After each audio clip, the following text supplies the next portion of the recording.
कि उस समय की बात है जिस समय विशाल भीमसेन की गदा ने दुर्योधन की जंगा को तोड़ दिया था।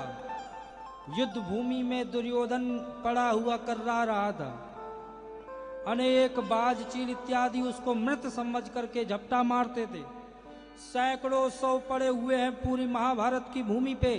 जिस जगह यह युद्ध हुआ था कुरुक्षेत्र की भूमि पे,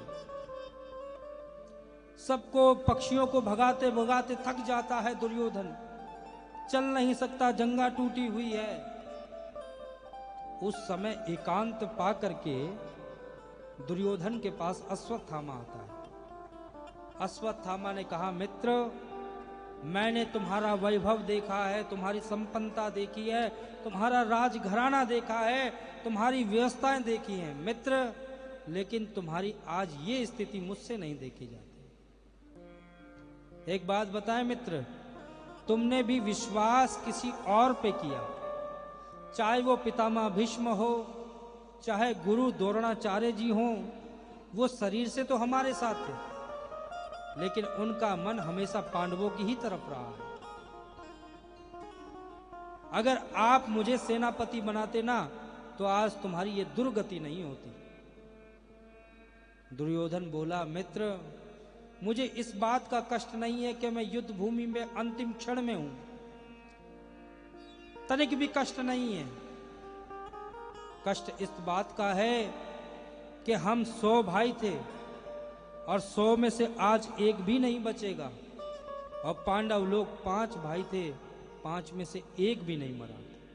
एक भी मर जाता तो मेरे दिल को तसल्ली मिल जाती। क्यों? क्योंकि दुर्योधन जानता था यदि एक भी पांडव मर जाएगा ना, तो चारों अपने आप जला अग्नि ले लेंगे।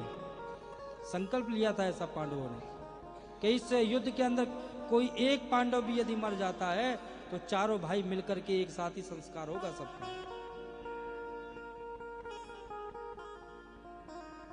अश्वत्थामा ने कहा, मित्र, तुम एक की बात करते हो, 5 के सिर मैं तुम्हारे सामने ला करके रख दूंगा। अब तो दुर्योधन ने सोचा कि यही मौका है, तुरंत अपने रक्त से अश्वत्थामा का तिलक किया कि मैं तुमको है ना सेनापति बनाता हूं। चल पड़ा अश्वत्थामा, मन में विचार किया कि भाई पांडव लोग विजयी हुए हैं, जीत पाना संभव नहीं, इसलिए रात्रि के समय जाऊंगा। और रात्रि की समय योजना बना करके अश्वत्थामा इधर चल पड़ा, उधर जाको राके साइया मार सके ना कोई, बाल भी बाका कर सके ना, चाहे जग बैरी हो। अब वही मैं आपको निवेदन कर रहा था, चिंता फिर भगवान करते हैं, भक्त नहीं करता। पांडव लोग तो बड़े प्रसन्न हैं, लेकिन चिंता है किसको?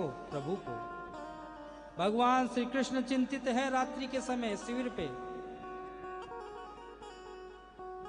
भगवान उठे और पांडवों के पास गए रात्रि में कि चलो भाई यहां से, अरे आज विजय की रात्रि है, कहीं बाहर धूमधाम से मनाएंगे। पांडव लोग साथ में चलने लग जाते, द्रौपदी तैयार हो जाती है। पांडव पुत्रों से भी कहा, भी तुम भी चलो हमारे साथ। पांडव पुत्रों ने मना कर दिया। पांडव लोग चले गए। पांडव पुत्र उस सूनी सैया पे आके लेट गए जिस जगह पांडव सोया करते थे। अश्वत्थामा आया, पांडव पुत्रों को ही पांडव समझ बैठा, तलवार से 5 के सर, सोते हुए बालकों की हत्या कर देता अश्वत्थामा, और एक बोरे में भर करके चल पड़ा जहां दुर्योधन है। दुर्योधन के पास बोरे से निकाले सिर। पहले तो दुर्योधन बड़ा प्रसन्न हुआ, अरे मित्र, जो काम हम नहीं कर पाए वो तुमने कर दिया। हमारी पूरी सेना समाप्त हो गई, तब एक भी पांडव नहीं मार पाए हम, और तुमने इतनी सहजता से कर दिया। विश्वास हो गया मित्र, तुम मेरे पक्के साथी हो, तुम ही बलवान हो। ये कार्य यदि मैं पहले कर देता तो आज मेरी ये गति नहीं होती। और एक पांडव का सिर जैसे ही उठाया, जोर से दबाया, तो सिर फूट जाता है। बल बहुत था दुर्योधन में।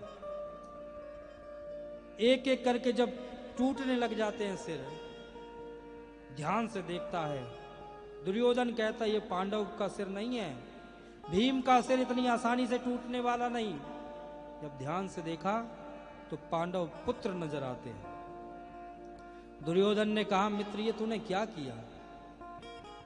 अरे इन पुत्रों ने मेरा क्या बिगाड़ा था?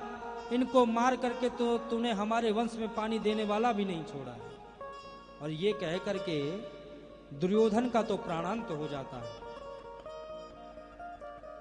अब तो अश्वत्थामा ने विचार किया, यदि पांडव जिंदा हैं तो वह मुझे छोड़ने वाले नहीं। इधर जैसे ही द्रौपदी अपने शिविर में आती है, रक्त की धारा बह रही थी। पलंग में अपने पुत्रों को देखा तो द्रौपदी चित्कार कर उठती है।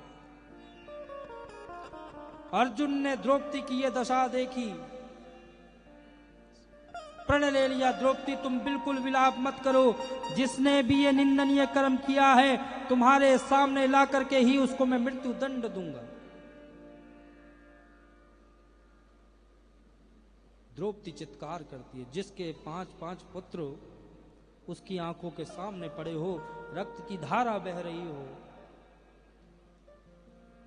भगवान रथ को तैयार किया, अर्जुन रथ पर बैठ करके दौड़ चले और अश्वत्थामा ने देखा कि भाई अर्जुन आ रहा है, वो मुझे नहीं छोड़ेगा। अपने प्राण बचाने के लिए ब्रह्मास्त्र छोड़ देता है। जो ही ब्रह्मास्त्र छोड़ा, अर्जुन घबराए कि प्रभु इस ब्रह्मास्त्र से मुझे बचाइए। कृष्ण कृष्ण महाभाव भक्ता नाम भयंकर, आपके अलावा मुझे कोई नजर नहीं आ रहा। भगवान बोले, अर्जुन तुम तो ब्रह्मास्त्र चलाना भी जानते हो, उतारना भी, तुम भी अपना ब्रह्मास्त्र चला दो। अर्जुन ने भी ब्रह्मास्त्र चलाया, दोनों ब्रह्मास्त्र आपस में टकराए, 3 लोक जलने लग जाता है। भगवान बोले अर्जुन से, अर्जुन तुम दोनों ब्रह्मास्त्र उतार के अपने तरकस में रख लो। क्यों? क्योंकि अश्वत्थामा को ब्रह्मास्त्र उतारना नहीं आता था, केवल चलाना जानता था। अश्वत्थामा ने सोचा था ये तो हमारे घर की संपत्ति है, हमारे पिताजी ही ने तो सिखाया है, जब चाहे तब सीख लूंगा। और ये विचार करते करते पिताजी का तो देहावसान हो गया, युद्ध भूमि में वीर गति को प्राप्त हुए और केवल अश्वत्थामा चलाना ही सीख पाया ब्रह्मास्त्र।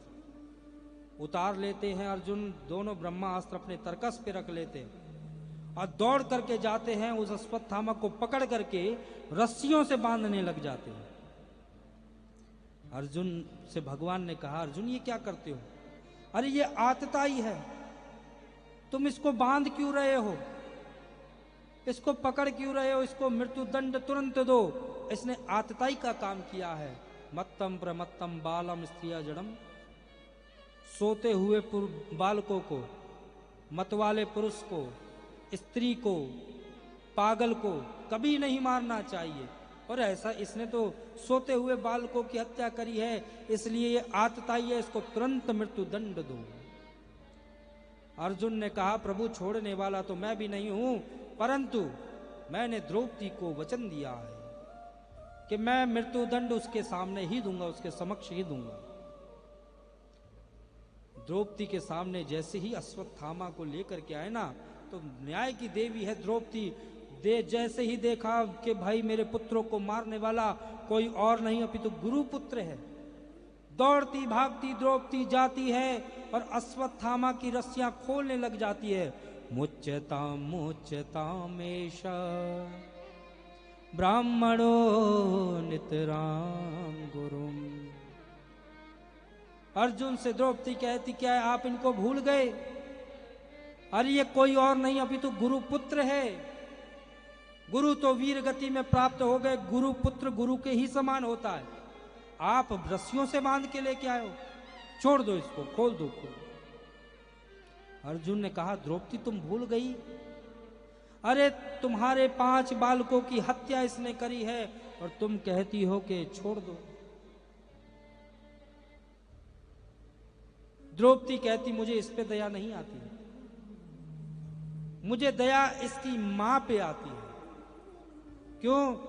पुत्र की वियोग की क्या व्यथा होती है मैं समझ सकती हूं कि मेरे पांचों पुत्र यहां पर मृत अवस्था में पड़े हैं, अगर अश्वत्थामा को समाप्त कर दिया तो इसकी माता गौतमी किसके सहारे रहेगी? मुझे मेरे पुत्र नहीं तो क्या हुआ, मेरे पति का अवलंब तो है,